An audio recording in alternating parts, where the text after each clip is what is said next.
15ই August নিয়ে তাদের একটা পরিকল্পনা ছিল, সেটা আমরা অস্বীকার করব না। তারা চেয়েছিল হয়তো যে 15ই আগস্টে ঢাকায় যত সংখ্যক মানুষ পারে, আওয়ামী লীগের যারা সমর্থক নেতাকর্মী আছে এরা তো একটু জঙ্গি টাইপের, সন্ত্রাসী ধরনের, এদেরকে সমবেত করে অস্ত্র টস্ত্র নিয়ে একটু অরাজকতা বা বিশৃঙ্খলা তৈরি করে সরকারকে দুর্বল করা। এই শক্তি যদি সংঘবদ্ধ থাকে, ঐক্যবদ্ধ থাকে এবং তারা যদি বিপ্লবকে এগিয়ে নিয়ে যাওয়ার জন্য দৃঢ় সংকল্প থাকে, তাহলে আমি আসলে আওয়ামী লীগের আমি বলবো যে তাদের জন্য এটা খুব দুরূহ এবং কঠিন হয়ে যাবে।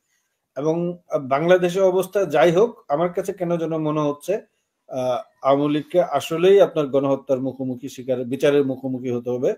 তারা ট্রায়াল ফেস করা লাগবে। যখন গুলি করে একজনকে হত্যা করে, এটা শোনার পরে আরো 500 মানুষ এসে যুক্ত হয়, সেটা 1500 হয়, 2000 হয়, এইভাবে বাড়তে থাকে। এইরকম সংঘবদ্ধ জনতার বিপরীতে আওয়ামী লীগের বারবার দাঁড়িয়ে যাওয়া আমার মনে হচ্ছে ভুল হচ্ছে। 15ই আগস্ট তারা হয়তো একটা হাঙ্গামা করার চেষ্টা করবে, কিন্তু আমার মনে হয় না সফল হবে। কারণ আজকে তো আমরা দেখেছি যে তাদের যে অন্যতম বুদ্ধিদাতা সালমান এফ রহমান এবং আইনমন্ত্রীকে আটক করা হয়েছে, এবং আরো কয়েকজনকে হয়তো নজরদারিতে রাখা হয়েছে। যে কোনো মুহূর্তে আমরা আটকের খবর শুনতে পারবো। আমি মনে করি না ছাত্র জনতার এই বিপ্লবকে কোনোভাবেই নৎসাৎ করা সম্ভব, পারবে না। কারণ এই যে কালেকটিভ এফোর্টের যে পাওয়ার, এখানে কি কোনো সুনির্দিষ্ট দল বা যেটা কাজল ভাই বা সবাই বললেন যে এখানে কিন্তু একটা স্পেসিফিক আপনি গ্রুপের কোনো এটা মুভমেন্ট না, যে এটা আপনি বিএনপি মুভমেন্ট বা আওয়ামী লীগ বা সরি জামাতে ইসলামী বা বামপন্থী বা ইসলামপন্থীদের আন্দোলন, যে এটা হিসেবে বিবেচনা করতে পারবেন না। না করার ফলে এই যে সম্মিলিত জনতার যে শক্তি, এখন ধরেন এই একটা সময় যখন মাঠে এই শিক্ষার্থীরা বা জনতা লড়াই করছিল, তাদের বিপরীতে ছিল পুলিশ, র্যাব, বিজিবি, আর্মি। তারা স্থলে হামলা করেছে, আকাশ থেকে হেলিকপ্টার দিয়ে হামলা করেছে, বাড়ি বাড়ি গিয়ে রাতের আধারে ধরে নিয়ে এসেছে। শেষ পর্যন্ত তো পারে নাই। এত বাহিনী, এত অত্যাধুনিক অস্ত্র, এত মারণাস্ত্র, এবং জাকারিয়া ভাই যেটা বললেন 1 সপ্তাহে প্রায় 1000-এর উপরে মানুষ মেরে ফেলেছে, বা 4-5 দিনে। কিন্তু গণহত্যা চালিয়ে তো জনগণকে তারা আটকাতে পারেনি বা রুখতে পারেনি। তো সেই জায়গায় এখন তারা ষড়যন্ত্র করে এই বিপ্লবকে নস্যাৎ করে দিবে বা প্রতি বিপ্লব করে দিবে, এটা আমার কাছে মনে হচ্ছে না। আমি শব্দটা প্রতি বিপ্লব বলবো না, আমি বলবো যে তারা এক ধরনের ষড়যন্ত্রে লিপ্ত হয়েছে।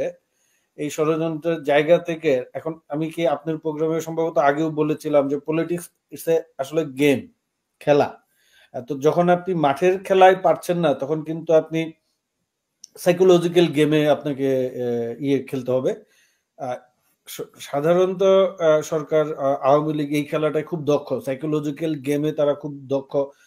যেটা জাকারিয়া ভাই বলতেছিল যে ওরা দেখবেন কি যে কোনো কাজ করার আগে এক ধরনের ওদের যে প্রপাগান্ডা সেল আছে বা মিডিয়া সেল আছে, বা শফিক ভাই বললো যে ওদের যে গণমাধ্যম আছে শক্তিশালী, সবগুলো ব্যবহার করে না ওরা জনগণের কাছ থেকে এক ধরনের একটা সম্মতি আদায়ের চেষ্টা করে। তারপরে কিন্তু ওই জিনিসটা তারা প্রয়োগ করে এবং তারা ওইখান থেকে একটা সুফল নেওয়ার চেষ্টা করে। তো এই যে ধরেন 15ই আগস্ট নিয়ে তাদের একটা পরিকল্পনা ছিল, সেটা আমরা অস্বীকার করব না। তারা চেয়েছিল হয়তো যে 15ই আগস্টে ঢাকায় যত সংখ্যক মানুষ পারে, আওয়ামী লীগের যারা সমর্থক নেতাকর্মী আছে এরা তো একটু জঙ্গি টাইপের, সন্ত্রাসী ধরনের, এদেরকে সমবেত করে অস্ত্র টস্ত্র নিয়ে একটু অরাজকতা বা বিশৃঙ্খলা তৈরি করে সরকারকে দুর্বল করা। এবং উনি যেটা বললেন বারবার যে এই সরকারকে পুরোপুরি চেঞ্জ করতে হবে, রিশাফল করতে হবে, যে এদের যে ব্যুরোক্রেসি আছে বা বিভিন্ন জায়গায় আছে ওরা হয়তো বা এই বিশৃঙ্খলার সঙ্গে যুক্ত হতে পারে, এরকম করে আবার ক্ষমতায় ফিরে আসা। আমার কাছে মনে হচ্ছে না সেটা সম্ভব হবে, বিকজ তারা চেষ্টা করছে, কিন্তু এটা একটু খুবই দুরূহ তাদের জন্য। কারণ আপনি কিছু কিছু কিন্তু ওদের পরিবর্তন, লোকজন তো ওত পেতে আছেন, তাই না? না বিভিন্ন জায়গায় তারা এরা তো মানে বিশৃঙ্খলা তৈরি করার জন্য ওরাও তো মানে এরকম ছাত্রদের যেরকম একটা মানে এক ডাকে সবাই হাজির হচ্ছে, তাদেরও তো ইউনিটি আছে যে তারা এক এখন ডাকে। এইখানে জিনিসটা হয়েছে কি, ধরেন বিপ্লবের পরে বিচ্ছিন্ন ভাবে আওয়ামী লীগের লোকজনের বাড়িতে হামলা হয়েছে, বা তাদেরকে একটু মারধর করা হয়েছে, বা কোনো হয়তো কোথাও কোথাও হত্যাও করা হয়েছে বিক্ষুব্ধ জনতা, আমি জানি না নিশ্চিত, এরকম হয়ে থাকতে পারে। কিন্তু বিপ্লবের পরে পরাজিত শত্রুকে যেইভাবে আপনার গণহারে শাস্তি বা ক্লিনজিং যে প্রসেসটা আমি বলবো যেটা করা হয়, এটা কিন্তু তাদের উপর করা হয় না। কারণ আমি বলবো যারা এই বিপ্লব করেছে, আন্দোলন করেছে, তারা অনেক উদার এবং সহনশীল এবং তাদেরকে অনেক পরিণত মনে হয়েছে। যে তারা এত গণহত্যার শিকার হয়েও তারা কিন্তু খুব বেশি যে আওয়ামী লীগের উপর প্রতিশোধ পরায়ণ ছিল বা হিংস্র ছিল সেটা কিন্তু হয় নাই। কিন্তু আমার কাছে মনে হয় এটা ধরেন তাদের জন্য একটা স্কোপ ছিল আওয়ামী লীগের জন্য, কিন্তু এরপরেও যদি তারা আরো ওত পেতে থাকে বা আরো নতুন ধরনের ষড়যন্ত্র করে, তাহলে আমার কেন যেন মনে হচ্ছে তারা গণপ্রতিরোধের মুখোমুখি হবে। কারণ মানুষের ভিতর থেকে কিন্তু ভয় ভেঙে গিয়েছে। এবং আমি বলবো মাঠে যারা আন্দোলন করেছে, বিক্ষোভ করেছে এবং এদের সঙ্গে যারা যুক্ত ছিল রাজনৈতিক এবং অরাজনৈতিক দল, এরা কিন্তু সর্বোচ্চ সংযম দেখিয়েছে। ধরেন এই যে আপনি বলতে পারেন যে এরাও তো পাল্টাপাল্টি হত্যা করেছে, মানুষ মেরেছে, আসলে কখনো যখন বিপ্লব হয় তখন উভয় পক্ষেই হতাহত হয়। কিন্তু আমরা যদি বিবেচনা করি যেই পরিমাণ শিক্ষার্থী এবং জনতা নিহত হয়েছে, গুম হয়েছে বা আহত হয়েছে, তার বিপরীতে ধরেন পুলিশ বা সরকার দলীয় বাহিনীর লোকজনের কিন্তু হত্যা, নিহত, আহত হওয়ার সংখ্যা কম।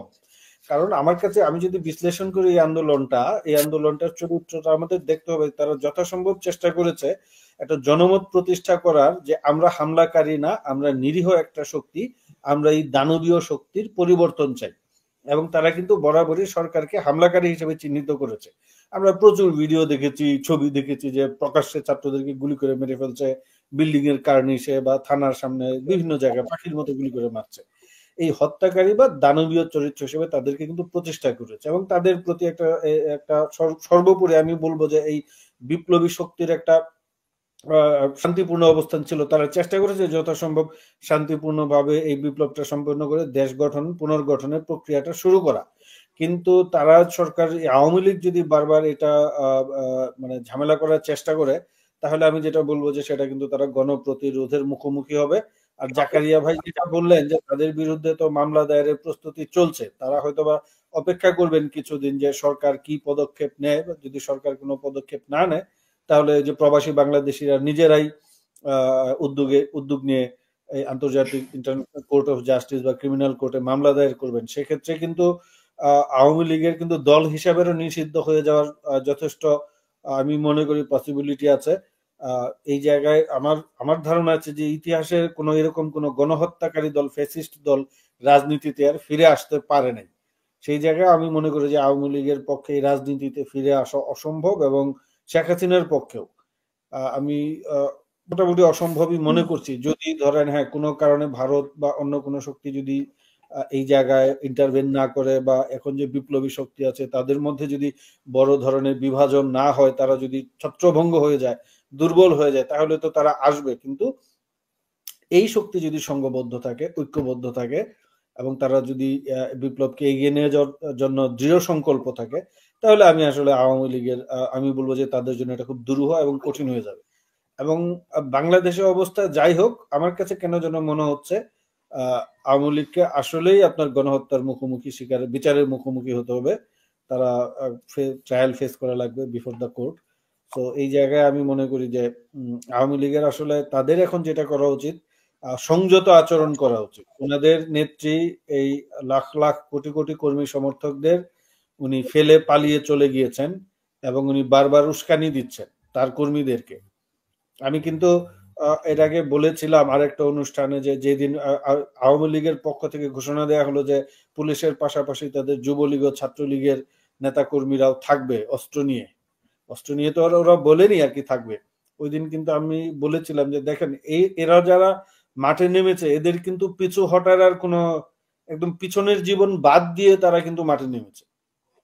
তো সেই জায়গায় ওই যে একটা পুলিশের একটা ভিডিও ঘুরে বেড়াচ্ছে না, যে স্বরাষ্ট্রমন্ত্রীকে বলছে যে একজন গুলি করে হত্যা করি, তো ওই ওই একজনই মারা যায় কিন্তু বাকি গুলি যায় না। এখানে উনি বলেন নাই, ধরেন ওই যে একটা জায়গায় যদি 1000 মানুষ মিছিল করে, সেখানে যখন গুলি করে একজনকে হত্যা করে, এটা শোনার পর আরো 500 মানুষ এসে যুক্ত হয়, সেটা 1500 হয়, 2000 হয়, এইভাবে বাড়তে থাকে। এইরকম সংঘবদ্ধ জনতার বিপরীতে আওয়ামী লীগের বারবার দাঁড়িয়ে যাওয়া আমার মনে হচ্ছে ভুল হচ্ছে। 15ই আগস্ট তারা হয়তো একটা হাঙ্গামা করার চেষ্টা করবে, কিন্তু আমার মনে হয় না সফল হবে। কারণ আজকে তো আমরা দেখেছি যে তাদের যে অন্যতম বুদ্ধিদাতা সালমান এফ রহমান এবং আইনমন্ত্রীকে আটক করা হয়েছে, এবং আরো কয়েকজনকে হয়তোবা নজরদারিতে রাখা হয়েছে। যে কোনো মুহূর্তে আমরা আটকের খবর শুনতে পারবো হয়তোবা। এবং আমরা যেটা শুনেছি, যেটা সেনা প্রধান বলেছেন যে অনেক নেতা কর্মীদেরকে তারা আশ্রয় দিয়েছেন এবং যেহেতু তারা যেন জনরোষের শিকার না হন, পর্যায়ক্রমে তাদেরকে হয়তো আটক দেখানো হতে পারে। তো সবকিছু মিলে আমার কাছে পরিস্থিতিটা আওয়ামী লীগের জন্য খুব একটা অনুকূলে মনে হচ্ছে না, এবং আমি মনে করি তাদের আসলে একটু মানে এরকম আত্মবিনাশী, আত্মধ্বংসকারী কর্মসূচি গ্রহণ না করে তাদের আসলে এখন আমি মনে করি যে এই যে গণহত্যার যে দায়ভার, এই যে মানুষ যে হত্যা এবং নৃশংসভাবে মানুষ হত্যা বা গুম করা, এগুলার দায়ভার মেনে নিয়ে তাদের বিচার কি হবে, কিভাবে তারা শাস্তির মুখোমুখি হবেন সেটা নিয়ে অপেক্ষা করা উচিত বলে আমি মনে করি।